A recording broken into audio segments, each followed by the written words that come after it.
بسم اللہ الرحمن الرحیم۔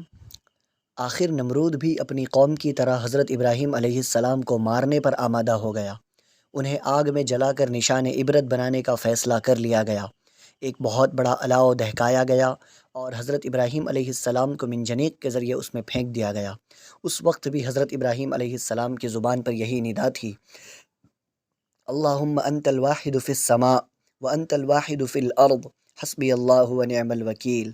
اے اللہ، آسمان میں بھی تو ہے، زمین میں بھی تو ہے، اللہ میرے لیے کافی ہے، وہ بہترین کارساز ہے۔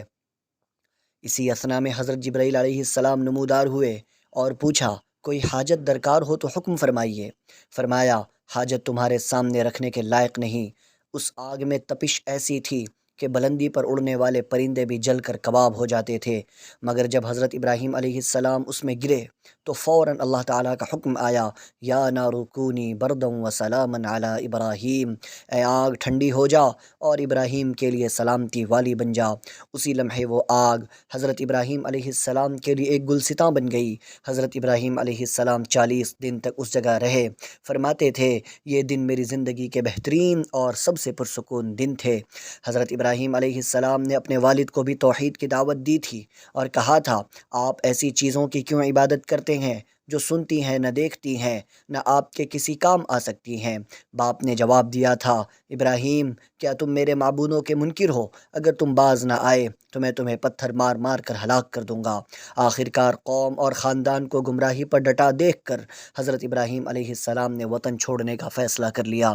اس دوران حضرت ابراہیم علیہ السلام کی چچازاد سارہ ایمان لے آئی تھیں۔ حضرت ابراہیم علیہ السلام نے ان سے نکاح کر لیا اور انہیں ساتھ لے کر شام روانہ ہو گئے۔ ابراہیم علیہ السلام کے ساتھ ان کے بھتیجے لوط بھی تھے، وہ بھی ایمان لے آئے تھے اور اللہ تعالیٰ نے ان کے نصیب میں بھی نبوت کا شرف لکھ دیا تھا۔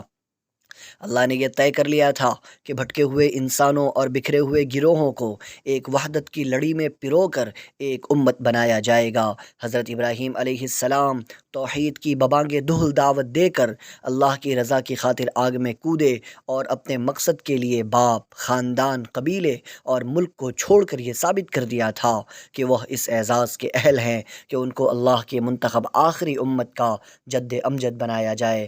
مگر ابھی جانچ کے کچھ مراحل باقی تھے، عشق و وفا کی ابھی اور کچھ اور داستانیں رقم ہونا تھیں۔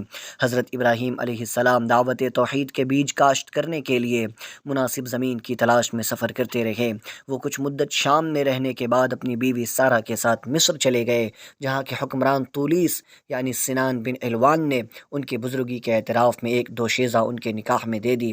سنان بن علوان کا تعلق ہائیکوس یعنی چرواہے حکمران خاندان سے تھا، جو نسلاً عرب تھا، جو دوشیزہ حضرت ابراہیم علیہ السلام کے نکاح میں آئی، پردیس میں آ کر ہاغار یعنی اجنبی عورت کہلائی۔ یہ ہاغار عربی میں ہاجر بن گیا۔ حضرت ہاجرہ سے حضرت ابراہیم علیہ السلام کے ہاں ایک لڑکا اسماعیل پیدا ہوا۔